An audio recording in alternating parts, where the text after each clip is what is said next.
Hi, welcome to Laptop Tutorials from SDG Strategy. These tutorials are intended to make you excellent at developing sound strategies. My name is Russ McGuire. I'm the founder and chief strategist for SDG Strategy, and today we'll be looking at bottoms-up, assumption-driven financial models. In the past, I've done whiteboard tutorials where I've taught you how to use different tools for strategy development. Well, today's tutorial is on something that doesn't work so well on a whiteboard. It works great in a spreadsheet package like Excel, which I'll be using today, or even something like Google Sheets. And that's probably the first thing worth talking about. What tool do you use for developing a financial model like we'll be talking about today?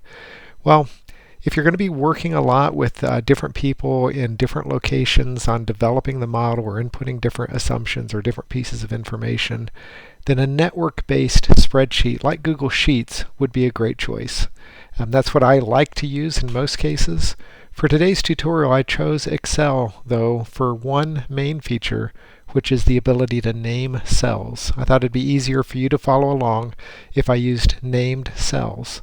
Now, I don't think that that's a feature that's yet available in Google Sheets. When it does become available, then that will make it that much stronger for this type of application. So, what are we talking about in terms of a bottoms-up financial model or an assumptions-driven financial model? Well, it's a tool that especially startups like to use these types of tools because of the amount of uncertainty that you're dealing with. It's not a precise financial reporting tool. In fact, it's not financial reporting looking backwards. It's financial modeling looking forwards. So any financial model, any model at all that is a forward-looking model is trying to predict the future. And so a financial model is trying to predict the financial future of an organization or a product or whatever it is that you're modeling. In this case today, we'll be looking at a fairly simple business that I've oversimplified. It's a hotel business that has basically two streams of revenue. Overnight stays in rooms and events held in event spaces like ballrooms or conference rooms. And so for this business, what we're going to be doing is we're going to build a model of what future financial performance might look like.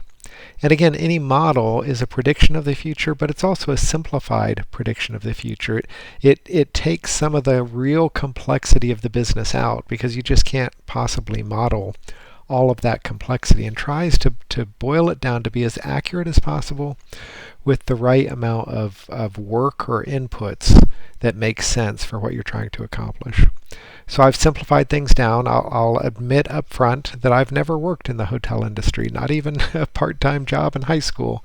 So this isn't a space where I have a lot of expertise. And so if you do have deep understanding of the hospitality industry, then you might chuckle at some of the information or some of the assumptions that I make.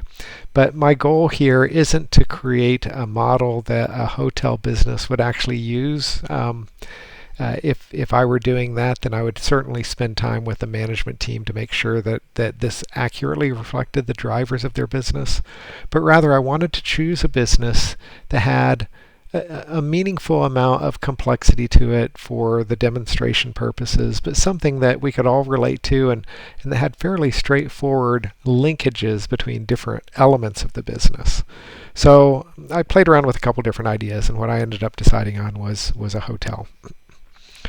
So let's kind of talk through this. Again, a financial model is a forward-looking prediction of what the financial performance is going to be. The one thing that you can know about a financial model is that it's going to be wrong. You know, the chances of it actually accurately predicting the future is pretty infinitesimally small. But what you want to see is a couple of things. One, optimally, you'll end up with something that is fairly close to predicting the future in terms of revenue and cash flow and operating income. You want to have a decent sense. Your output wants to be something that is realistic and reasonably achievable in the future. But the second thing is that you really want to understand what are the key drivers that drive changes in those future outcomes. And you want to be able to use this to run different scenarios. And so today, as I run this, it's not going to be very accurate. I don't understand the business well enough. If I were doing this for a client, then I certainly would work harder at making sure that I understood all those linkages.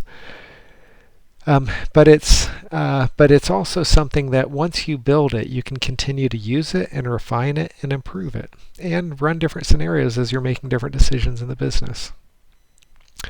So what we have here is a workbook, an Excel workbook, that has a number of different worksheets represented by the tabs at the bottom here. And so I'm starting with the model description just to kind of give a sense for what we're talking about. So again, we've simplified the business of a hotel.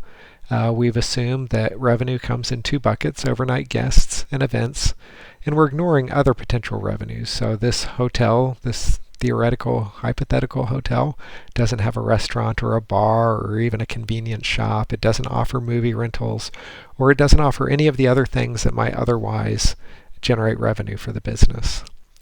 I looked at expenses in basically three buckets: fixed costs and variable costs, and then the third bucket is marketing costs. And that's kind of a special case because marketing is something where you certainly spend money, but you're spending it in a way that hopefully is going to drive revenue. And the way that I've built this model is with the assumption that effectively all stays come from marketing activities. So if you've got a billboard on the highway, that's going to bring in people in the front door who are going to stay overnight, or even just having the sign on the outside of the building as someone's driving through town, or ads on Google or TripAdvisor or whatever other sites you have where you're spending money to gain visibility. That's going to drive overnight guests, and that's going to drive events. And we'll talk more about those marketing costs, obviously, as we get into it. So now if we look at the overnight guest revenue, there are basically two main variables that drive that. One is the number of rooms that are rented, and the second is the average amount that a person pays to rent a room for a night. The number of rooms rented, what we've assumed in this model is that there is some level of seasonality to that.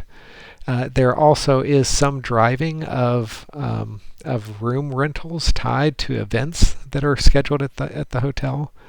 And there also are ties to gas prices and the overall economy. And we've specifically represented in this model that there are discounts, and the one discount that we've represented in the model are discounts for those that are attending events. The second revenue category is for events, and we've modeled two different sizes of events: large events and small events. And so we have within that how many events there are, how many people are attending those events, what the price is, both for the event itself as well as for a per attendee charge. And then we've also added additional services that might be purchased to go along with an event, something like Wi-Fi for attendees or decorations or entertainment. Again, the number of events is also going to be subject to seasonality and the overall economy. And it may be helpful to model multiple sizes of events. We've chosen two, large and small.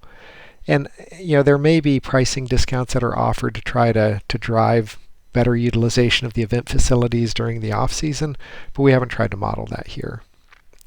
From a fixed cost perspective, some of the basic kind of big chunks are a mortgage payment for the hotel property itself, basic utilities that that are independent of the events or the room usage, and that obviously also has some seasonality to it.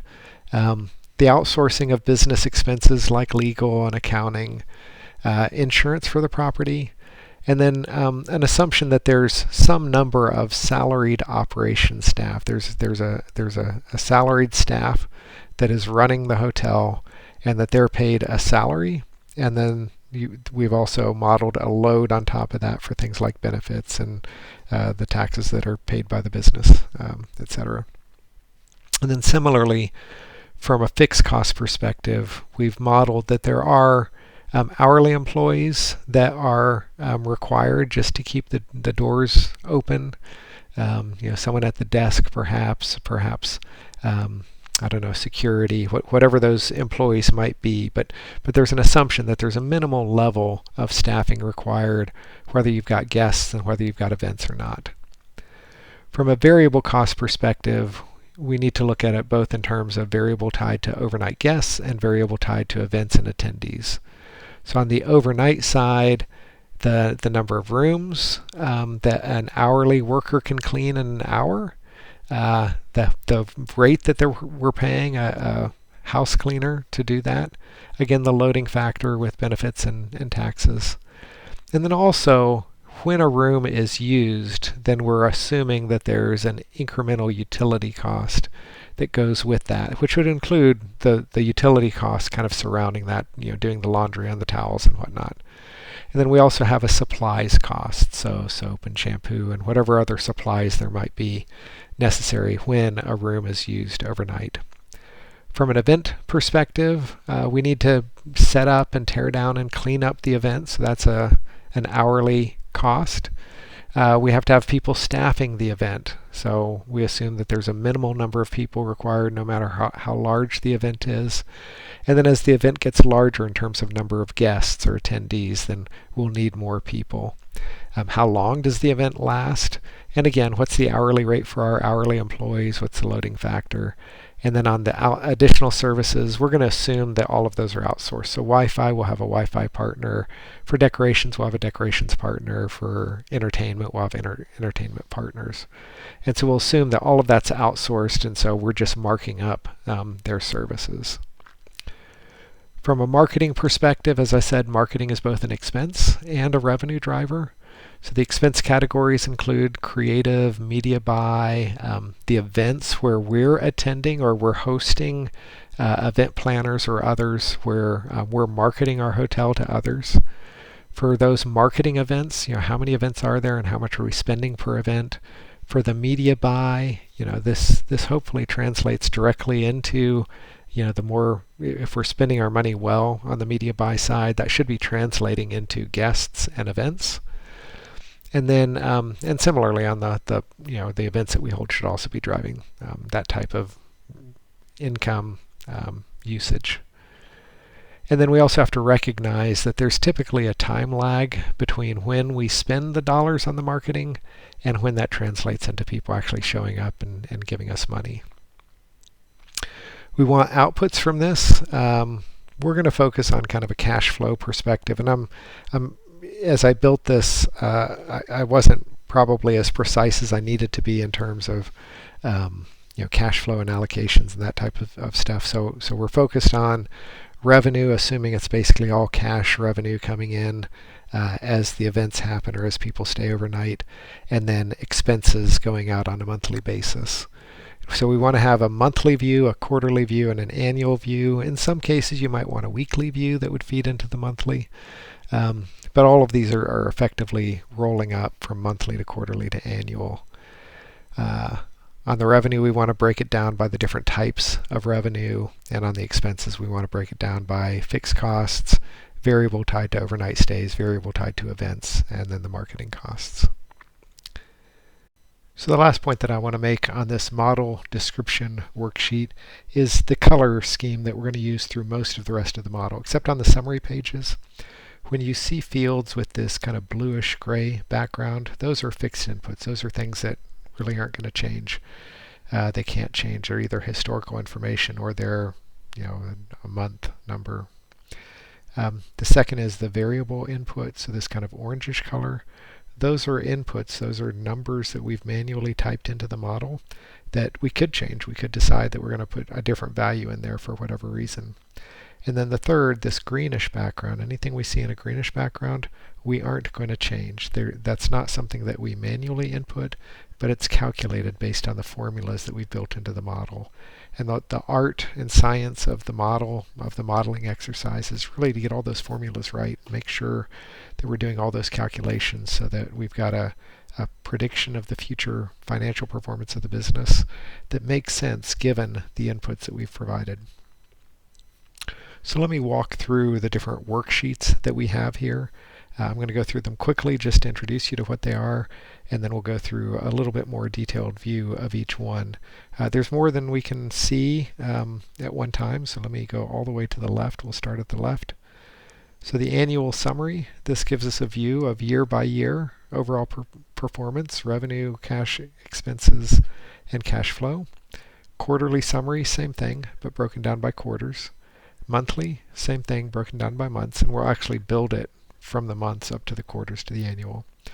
Scenario drivers is one of the most important worksheets that we have. These are the different scenarios that we're going to run. So what are the key variables that we want to be able to change from one scenario to the next scenario, and we'll get into that. Revenue assumptions, so what are the assumptions that we've made that go into the modeling of revenue? Expense assumptions, what are the assumptions we've made that go into the calculation of expenses? Marketing assumptions, what are the assumptions we make that go into both the expense side as well as the revenue generation side? And then we take those sets of assumptions and we then calculate out the revenues, and we'll get into this more in a couple minutes, and the expenses. And that's the last of our slides, the last one being the model description that we've already looked at. So let me start with the scenario drivers.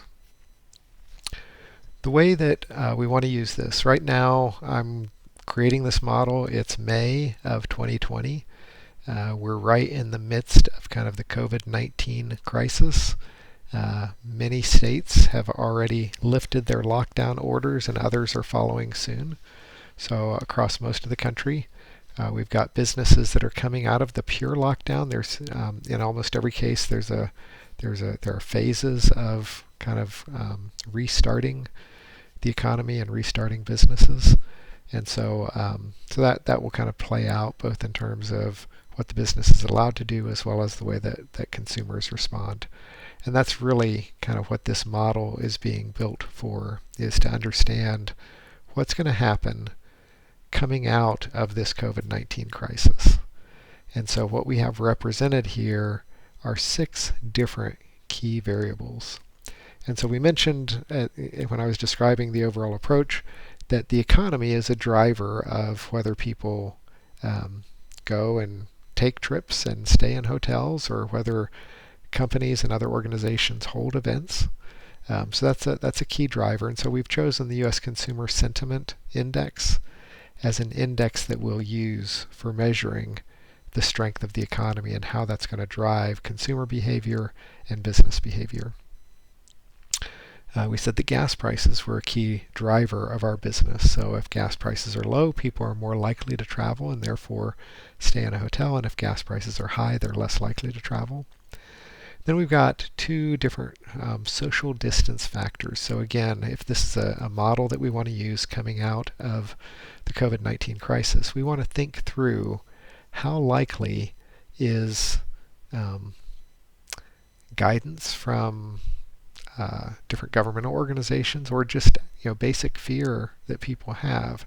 How's that going to factor into their likelihood to attend events, and the likelihood that organizations or families will hold events?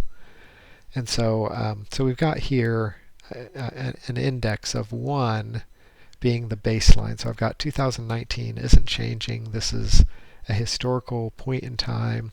So we've got a social distancing factor of 1 on both of those factors for 2019, meaning that people had no concerns at all. And then as we go forward for the rest of 2020, we're assuming that there's a significant drop-off in the number of people attending events as well as the number of events that are held. And then we see that basically recovering to normal over the next few years. And this is a scenario, by the way, I'll get to it in just a moment, but the numbers I have here are what I'm calling the optimistic COVID-19 scenario. And again, you could run as many different scenarios as you wanted using a tool like this, and that's one of the main uses of the tool. Salaries are, again, indexed to 2019, so we've got a baseline view of salaries in the rest of the model, and that's based on what we saw in 2019.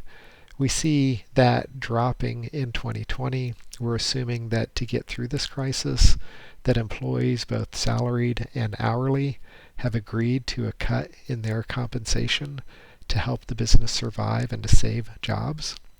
And so we've reflected that here. I could also have reflected here a reduction in manpower, but that probably required a bit too much granularity in terms of thinking about the different functions of a hotel than I was really prepared to do, since I'm not an expert on hotels.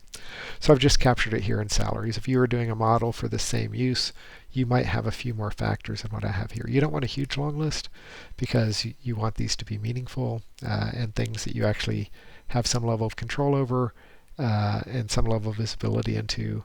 And you don't want to have so many variables that you aren't sure of what's causing what to change. So we've got 6 in this model. And again, on both of those, what we see on the salaries and the hourly wages, we see them down for the rest of this year. In 2021, they return back to 2019 levels. And then we see a fairly significant jump up in 2022, which I've represented as kind of a makeup year to make up for the couple years of lost time and people's compensation improving, and then a more kind of rational 2 to 3% increase for each of the following couple of years. So those are the different factors that we're looking at.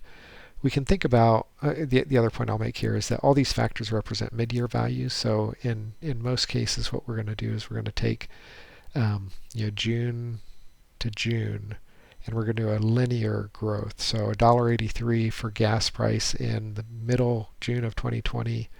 If that's going to return to $2.35 in 2021, then we assume it will increase the same amount each month to go from $1.83 to $2.35. It's just one kind of mechanical factor that we've built into this. How do these impact the business? Salaries and wages are directly applied to the 2019 baseline to get the results for the current year. And we assume that happens at the beginning of the year. So that's not one that has a linear increase over the course of the year. Consumer sentiment directly and proportionally relative to the 2019 baseline impacts overnight stay room bookings. So the higher the consumer sentiment, the more bookings we have. Social distance factor on attendance directly and proportionally impacts attendance at events. So as I said, if that's low, then we have fewer attendees. Same thing on the events and the number of events. Gas prices is an inverse relationship. We've simplified this. You would want to do an analysis to figure out how do gas prices actually, what's a formula that we can plug in for how gas prices translate into overnight stays. We've just simply done it as a ratio. So a ratio to $2.88 for 2019. $1.83 is significantly less, which means it would drive significantly more room rentals, proportional directly to that ratio. That's almost definitely not the right formula, but it at least gives us the right directional movement that we would expect to see. For your business, you want to deeply understand those and get the formulas right. And then consumer sentiment, social distance factor, and gas prices are extrapolated monthly, as I said. So again, we would, if this was a business that we really wanted to model accurately and we deeply understood it, then we'd make sure that the correlation of those factors actually mapped to our historical data. So,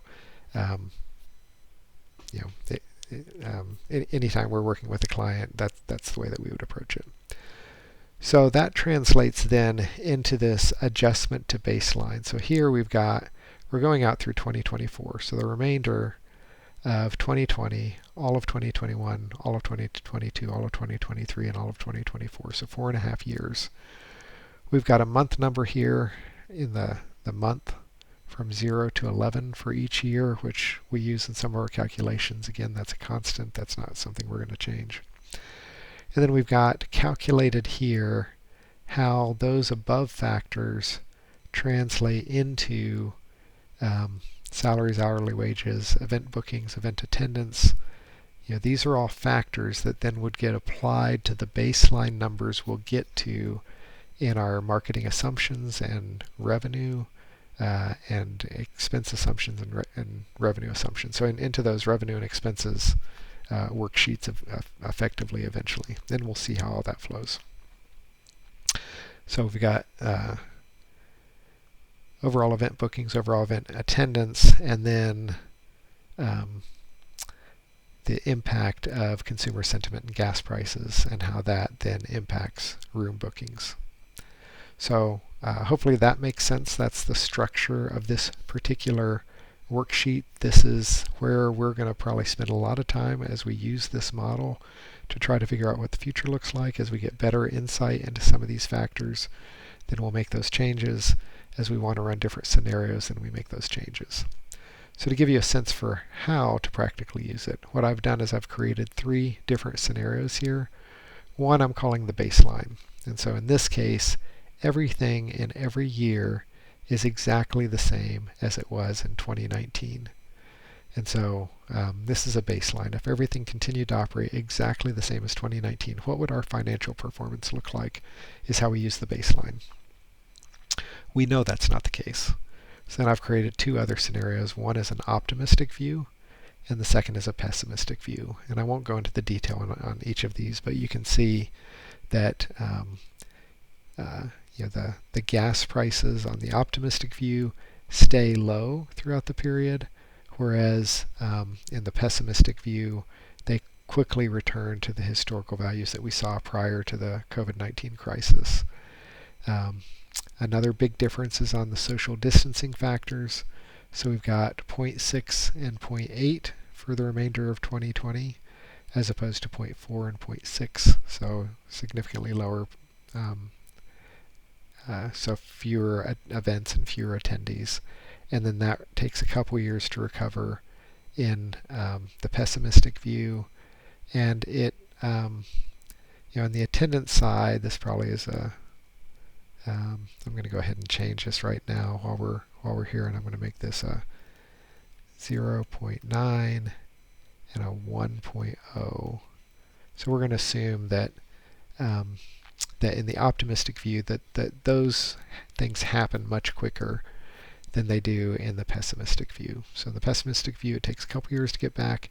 In the optimistic view, it's mostly all the way back in that first year. It is all the way back on the event side. Salaries are basically the same between the 2 different scenarios, because that's not what we're trying to really model in this case, although to think about what it takes to make the business operate profitably, those are 2 lines that we have in there so that we can try, what if we asked our employees to take a deeper cut because we really do need more cash flow or less of a cash drain in 2020 than what the models are showing. So those are some levers that we might use in managing the business. So the top 4 are kind of predictive of, we're trying to guess what those values might be in the future so that we can see the impact on the business. And the bottom 2, salaries and hourly wages, are kind of levers we can use to try to get to a survivable or an acceptable level of financial performance. So those are scenario drivers. This is what drives everything else in the workbook. So moving now to revenue assumptions. The revenue assumptions that we have some things that we really can't change. We've got the number of rooms available at 128. We aren't going to stick some additional rooms on the roof, so that's a fixed constant. We've got a maximum number of events we can host each month, both large and small, and again, that's constrained by our facilities. We aren't going to go build more conference space at this point in time. The variable things on the overnight side, what do we charge per night? And how much of a discount do we offer to those that are coming for an event? And then on the event side, we've got an average number of attendees per large event and average number of attendees per small event. This we would know from our historical performance. What our standard price is for a large event, what our standard price is for a small event, and how much we charge per attendee. Again, this may be oversimplifying the hotel business model, but I think that helps serve the purpose of what we're trying to accomplish with this tutorial.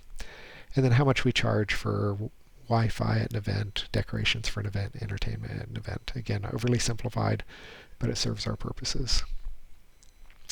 And then Then we've got seasonality assumptions, and the first of those is the average percentage of event attendees that also get a room. And so we've got that at 20% mostly in the first half of the year, jumping up to 25% in the middle of the year, and then 20% the rest of the year. And this is just me trying to think through the seasonality of a hotel business. And if you've got a lot of weddings happening, for example, in the summer months, then you might have a higher percentage of event attendees that also stay overnight. The other seasonality drivers are the percent of, and we assumed it would only be large events that would use the services, so the percent of large events with Wi-Fi, decorations, and entertainment. And again, we tried to model that off of a mix of business events are more likely to require Wi-Fi, so in the summer months you would have a lower percentage taking Wi-Fi, and in the spring and the fall months when you might have a lot of corporate events, then you would have a much higher percentage of take rate. Decorations, just the opposite. So weddings are more likely to use decoration services than, and we also have a little bit higher in December. Some family events or some corporate events, these are large events, might have some decorations for Christmas or holiday parties. And then entertainment, again, similar. Assume it's low for corporate events, assume it's relatively high for family events, especially things like weddings or different types of family events during the summer. So that gives you a sense for the revenue assumptions. I'm not going to jump to the revenue calculations yet because they rely upon the marketing assumptions. So let's move next to the expense assumptions, then the marketing assumptions, and we'll get into how all this flows into actually calculating the revenue and expenses. So on the expense side, again, I'm just trying to guess what some reasonable numbers are, and to be honest with you, I kind of played with these numbers as I actually, as the model came together and I started to see the output. I wanted to have somewhat reasonable, realistic ranges for cash flow in good years and in less good years. And so some of these numbers, if you understand these businesses, you'll say that doesn't make any sense. And that's probably true. But hopefully it will teach you what you need to know about how to build a financial model. So we've got some fixed expenses we don't have much control over, the monthly mortgage payment, the outsourced payments for things like marketing and not marketing, but legal and accounting, for example. The amount that we pay in insurance, I don't know how much hotels pay in insurance, so I just stuck $5,000 in there. The number of salaried staff we've got at 15. That's a variable thing. We might have fewer, we might have more, so that's a number that we could play with. And then the average annual salary for those salaried employees, I chose $53,000. I think that was based on some salary information I saw out there on the internet. And then a loading rate, that is most likely going to be fixed. I chose 40% for the salaried staff. I chose 28% loading for the hourly staff. And then on the fixed side, so these will be desk workers or security workers. They're paid a little bit higher than some of the other hourly staff that we have. And we assume that there'd be about 3,000 hours a month for those types of employees. I forget what number I used in terms of number of employees to get to that, but it's easy to do the math if you're curious. And then I think that so that kind of gets us to our fixed costs. On the seasonality side, the other fixed cost that we had was the utilities, just what I'm calling the lights on utilities. So these are the utilities we need to run whether we have guests or whether we have events or not. And I've got a bit of seasonality in here, so winter and summer are higher than spring and fall. Moving over to the variable side for the overnight rooms, what we've got is the number of rooms per hour that a house cleaner can clean. So these are the core assumptions that then will be calculated into the variable cost depending on the number of rooms that we actually rent. So we assume that one house cleaner can clean 9 rooms in an hour. and the hourly rate for a house cleaner being $9.71. And then the utility costs for an occupied room per night, we said $7.50, and the supplies for a room per the night of $2.25. Again, totally fictitious, made up, but the point is to see how these inputs are going to drive to the modeling that we have. And then the variable costs for events, we've got it broken down into large events and small events. So how many hours does it take to set up and tear down and clean up for an event? And we've got 5. The minimal staffing per event, no matter how many people show up, is 4. The average event length being 4 hours. And then for smaller events, it might be in more of a conference room. Only 2 hours to set up and tear down and clean up. And then a minimal staffing of 2 with an average length of 3 hours. And then for events, the number of staff that we have to have in the room supporting those guests, we assume that we need 1 staff person for every 20 guests. And then for all of these functions, we've got an hourly rate of $9.85. And then the last assumption is for the additional services that we sell, the Wi-Fi and the decorations and the entertainment, we assume that our markup is 50%. So if someone, the way I've calculated that is if the Wi-Fi provider is charging us $250, then we're going to charge $500 for that. So we get 50% as our profit, and 50% goes to the provider. Okay, so then moving to the marketing assumptions. So we assume that on the creative side that we're going to spend $100 a month on creative. I know that's unlikely that it'd be that equally spread. It's going to be much more lumpy when we have creative work on specific campaigns or specific efforts. But for the purpose of this model, we're going to assume $100 per month on spend on creative. For media buy, this is where it starts to get a little bit more complicated, and this shows kind of the power of the modeling. So for every $100 we spend in media buy, we're going to assume that we get 13 overnight stays. So we're going to rent 13 rooms for a night. And for every $100 that we spend on media buy, we're going to get 0.07 large events booked. So whatever that is, 14, 15, somewhere in that range. $1,400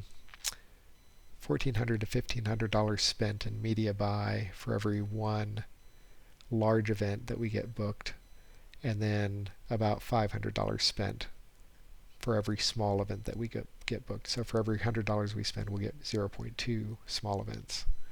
And then the delay between the marketing spend and the actual booking of those rooms is 2 months, and those events is 3 months. And then the marketing events, the events that we either attend and we do marketing, maybe a Chamber of Commerce event, or perhaps something that we host, maybe a luncheon for event planners in town. We're assuming that we spend about $1,250 for each of those events, that each of those events drives 29 overnight stays. Each event on average drives 2.7 large events and 5.7 small events. So those are kind of the core drivers, the multipliers in effect, that translate into the performance that we see throughout the model. And then how much are we going to spend? So this is a seasonal thing. It's what I've done is I've tied it here to the timing of when I expect there to be peak activity in hotels, either from a vacationing or business travel or weddings or corporate events, those types of kind of seasonal views that we would spend in advance of those busy seasons to try to capture those events that are happening and those travelers that are traveling, that we're the ones capturing that business opportunity. And so we see that the spend that we have on the media buy is goes up and down, with a low of $5,000 per month and a high of $15,000 per month, to try to make sure that we're capturing all of that opportunity. And same thing on the marketing event side. So I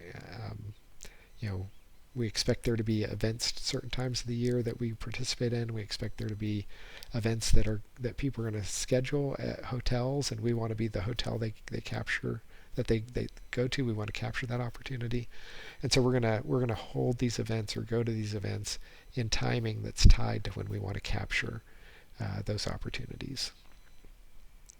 So if we take all of that and we translate that then into how that drives demand on a baseline perspective, so this is just looking at 12 months, looking at the number of days per month, which is a fixed, every 4 years. February has 29 instead of 28 days, but otherwise this is fixed across years.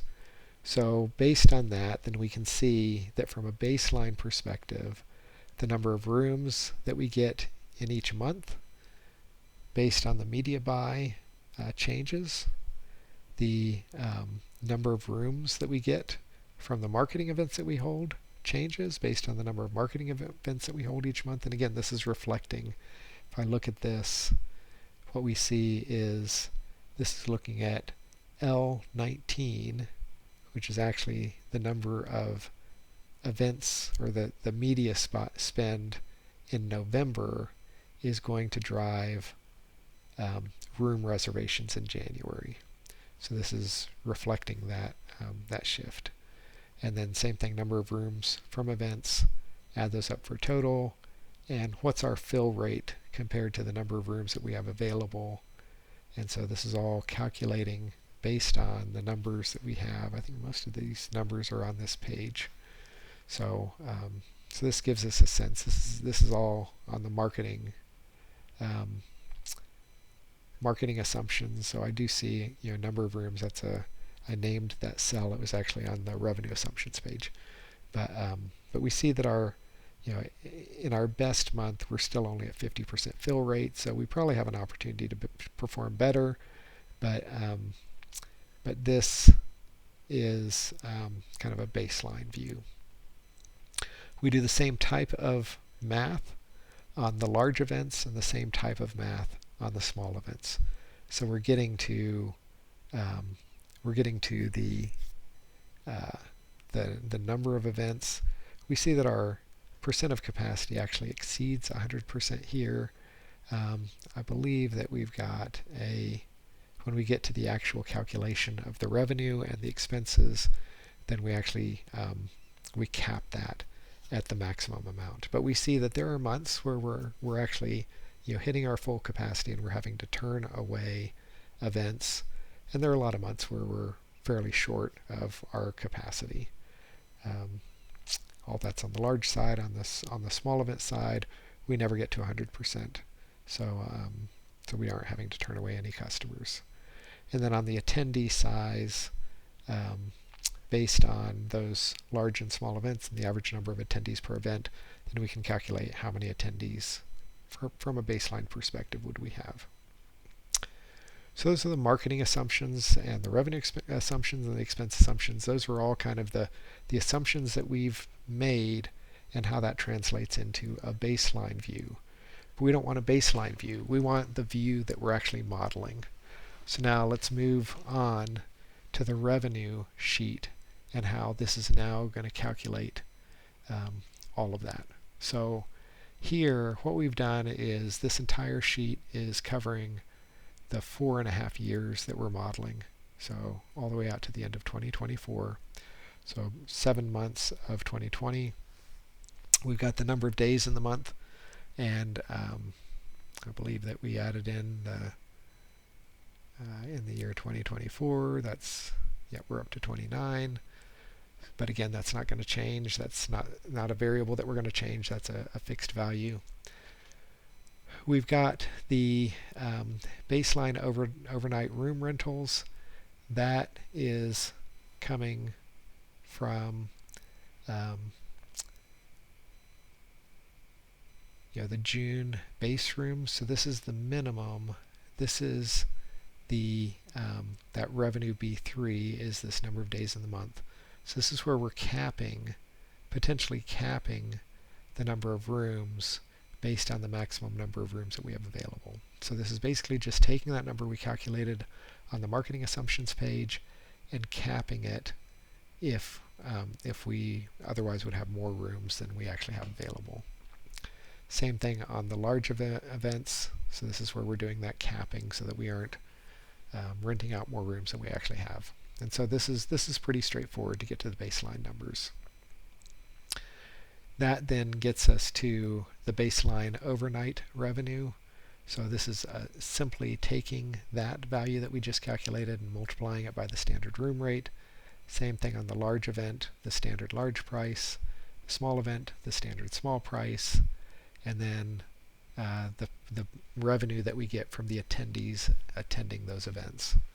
And so this gives us a baseline view that if we performed at baseline, what would our revenue be for, and there's actually a couple more things here, but this is giving us a view of, not taking into account our scenarios, but just what would our revenue look like in a baseline scenario.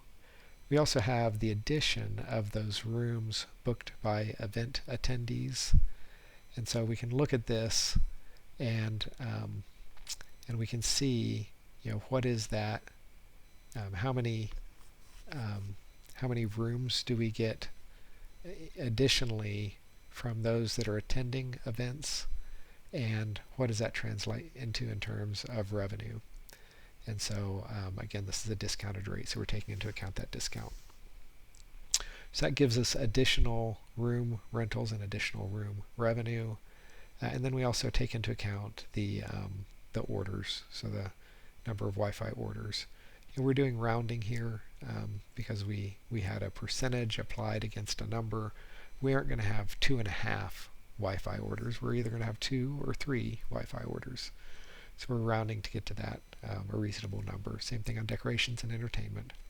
So we take all of that and we get to a total pre-adjusted number of rooms, which is the baseline plus those incremental from events, the pre-adjusted large events, small events, attendees, and we get to revenues pre-adjusted. So this is before we run our scenarios. This is kind of like the overall business as usual view of revenue from all the different categories that we have. But the scenario is going to make adjustments. So here what we have is we take those scenario drivers and we apply them. And again, we've got this, we're capping it to the number of rooms that we have. So how many non-discounted rooms do we have in this new adjusted model based on the scenario that we're running, based on those scenario drivers? How many discounted rooms do we have from people who are attending events? How many large events do we have? How many small events do we have? And how many attendees do we have? And so this is now, this kind of matches up to, that's about 2,100 as opposed to 3,081 rooms that we originally had estimated. 12 large events as opposed to 15 large events. 38 small events as opposed to 47 small events that are in the baseline. So we see this scenario tamping down the number of events, tamping down the number of people we have staying in our hotel, and then also the number of attendees is significantly less. This is, less than 50% of the number that we had originally modeled. So this is where we start to get the views of the different scenarios. And then same thing on the additional services. So we take all of that together, and that gives us a total revenue for June of 2020. And the same thing happens for each other month after that. And so again, we've built this out based on all those different factors on a seasonality view, on a baseline view, and then adjusted for the scenario that we're running. That's the revenue side. The expense side is very similar. We've got a baseline view, we've got an adjusted view, and so on our baseline view, we've got our fixed costs of mortgage, lights on utilities, insurance, outsourced expenses, the salaried staff headcount costs, the hourly operations staff, and so we've got a total baseline fixed cost view. Same thing on the variable side, the variable costs associated with the overnight rooms, the event setup and cleanup costs. So these are the number of setup hours times the number of events plus the number of, so those are large events times the setup hours, small events times the setup hours, all of that times the hourly rate, and then adding on the loading. The event staffing cost similarly calculated, and then the event services cost. So that's our cost, what we're paying our Wi-Fi and decorations and entertainment providers. And so all of those are now tied to the individual components of the scenario. So that gets us to total baseline variable costs. Now we do the adjustments. Actually, these were baselines, I'm sorry. These were baselines and not adjusted, so this is all tied to our baseline. And then we do the same thing on the adjusted side. There's no impact on kind of the fixed costs. That doesn't come into play with our scenarios at all. But our salaried staff headcount costs now take into account that that reduction in salary that we had in each scenario, reduction or increase depending on which year you're looking at. Same thing for the hourly operations staff, and then that gets us to an adjusted view of fixed cost, of variable costs, and then on the marketing cost side, these are coming from that marketing assumptions page. So how much do we spend each month on creative? What's our media buy each month? And how many marketing events do we hold, and how much do they cost? So in September we hold one, so each one costs $1,250. In October we hold two. So that gets us total marketing costs. Our scenarios the scenario drivers that we chose aren't having any impact at all on these marketing costs. We're going to assume that we are going to keep marketing like we've always marketed, because we have to drive the business in through the front doors so that we can keep the lights on and keep operating the business. I've gone through that really fast, and I apologize for that, but I'm looking at the clock and how long this tutorial is already running. I'm hoping this is giving you a sense for how these models are built, the complexity that factors into them, but how really it's just an exercise in understanding what drives revenue and what drives costs, and then doing the math so that it works out. And then tying all of that back to a small number of scenario drivers that can be used to run different scenarios.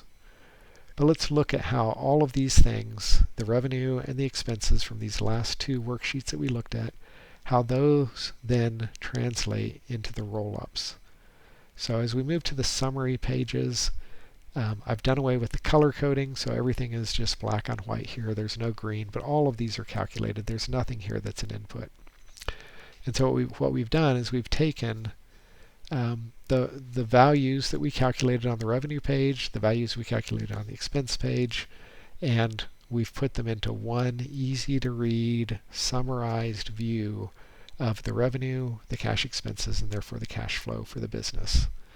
I've taken a little bit of liberty again, as I said at the very beginning of this tutorial. The actual calculation of the cash flow is probably a little bit more complex, or the view of cash revenue versus cash expenses is probably a little bit more nuanced than what I've represented here, but this at least gives us a sense. And so the scenario that we're running here, which is, let me go back and look. This is I didn't update it, I don't think. So let me do the baseline scenario first. So what I'm going to do is I'm going to take the values that are here in the baseline, and I'm going to bring them up to the top of the page, and I'm going to just paste the values in. So if I do edit, paste special, just the values, then I'm going to set this to be the baseline view. So in kind of business as usual, everything's operating exactly as it was in 2019. Then what does this monthly summary look like? So what we would see is about $500,000 in revenue in June and July, dropping off as we get into the fall months and the winter months, and then picking back up again in about May and through the summer having pretty good revenue. The expenses follow, so when we look at the cash flow line, we're profitable in our busy months. We're a little bit but unprofitable in the winter months, and then in the spring we return back to profitability. So, and that continues the same pattern year after year, very seasonal business. So, so all of those things kind of factor together and get us to this point. I'll bring back in the other scenarios after we look at the quarterly summary and then the annual summary so that we can see in the easiest to view perspective. So now if we go to a quarterly view, what we see is in the baseline view, the third quarter, which part of that is summertime when we have good business, then we make money. In the fourth quarter and the first quarter, we lose money. So the second and third quarters we make money. The first and the fourth quarters we lose money year after year in the baseline view. I don't know how true that is for hotels, but when I plug in the numbers that I tried to come up with as reasonable, that's the picture that I get. And so I can find that relatively believable. If we go now to the annual summary, what we see is that nets out where for for 2020 we're just looking at the last 7 months. For the last 7 months of 2020, in a baseline view, this isn't reality. This is if everything were just like 2019, then we'd be have decent cash flow, and we'd have positive cash flow for each of the out years, every year being exactly the same, because this is assuming every year is just like 2019. So these numbers look reasonable to me. I don't know about 116,000 on 3.5 million of revenue. That might be too low of a margin for a hotel business. Again, if this were a client of mine, then we would make sure that those numbers were very, very close to what historical performance would indicate. But this is the unrealistic scenario where everything is just like it was in 2019. And we know that's not the case. So now let's drop all the way down to the pessimistic view. So we will drop in the pessimistic view to our scenario drivers and see what impact that has. Edit, paste special, just the values. And now we come back, and I'll just go straight to the annual summary. Now what we see is that 3.5 million in 2021 dropped to 3 million. I forget what number we had it for the last 7 months, but where this was about 100,000 profitable in the last 7 months of 2020, now we're at a $500,000 loss almost. Next year's not quite as bad. 2022 is getting close to break even, but it starts getting worse, and this really is based on the pay increases that we have for salaried and hourly employees, driving that increase in the loss in the out years. So in the pessimistic view, things never get back to the profitable picture, the cash flow positive picture that we had in baseline. So that's not good. So so there are things that we can do, and let me just try a couple things. What if we extended out this 0.8 on the salary all the way through all 4 years, and let's just see what that does to our annual summary. So now we get to a profitable business. If our employees can agree to the pay cut that they've already taken, and they agree to stick with that, these are just the salaried employees, that's the only number that I changed, and they agree to stick with that through the next few years, then we'll have a very profitable business, more profitable than we had before. So somewhere between that 0.8 and 1.08, I think it was in the last year, is a number that might enable us to get to an acceptable business performance. Although the big question here is, does that $500,000 loss in the last 7 months of this year, does that kill us? Is that something that by itself means that we aren't even around in 2021 or beyond? That's a big question. But let's go back and just run that last scenario, which is the optimistic view. of COVID-19, so more realistic than baseline, more optimistic than the view that we just looked at, which had losses in every single year. Now with this optimistic view, edit, pay special, values, and now we go back to that annual summary view, and we see in this case that the last half of this year is about half as bad as what we were just projecting. So this optimistic view is much more attractive for this year, and we're already back to profitability in 2021, and we're very profitable in the out years. And if I go back and look at those scenario drivers, in this case, we have salaries and wages increasing, and I think that these are just showing 1.1 because of the rounding. Let's go. Yeah, so those are, we have those increasing in the out years, and yet that's driving a very profitable, very attractive looking business relative to the other scenarios that we looked at. So hopefully that gives you a sense. My goal in this tutorial has been to show you the mechanics. What is a bottoms-up, assumption-driven financial model? What does that look like? What are the mechanics that go into building one of those? How do you use it, and how does that create value for you in running your business? And therefore, why is this something that you should invest the time in building? This was a lot of work for me. Again, I don't understand this business, so I had to do some research. But I probably spent, I would guess, 20 hours or more on building this financial model. And it's a relatively simple one. For your business, you probably want to model things a little bit more accurately than I did. You don't want to go overboard. It doesn't have to be precise to the penny. But you probably would spend a little bit more time making sure that you have the correlation factors correct for key drivers in your business, and that you're carefully picking those factors that go into that scenario drivers page, so that you can understand, as the uncertainty starts to clear about different factors and how those are going to impact your business, then you can reflect that in your model and see what the actual output's going to be, and then also some of the levers that you can pull to change the performance in your business and try to find that right balance between really kind of meeting all the needs of all your stakeholders, whether they be investors, whether they be customers, whether they be employees, whether they be the community. Really seeking to find that balance where you've got a profitable business that you can continue to operate, continue to employ people, continue to serve customers, and yet where you're kind of making your way through this crisis environment. So again, my name is Russ McGuire. I'm the founder and chief strategist for SDG Strategy.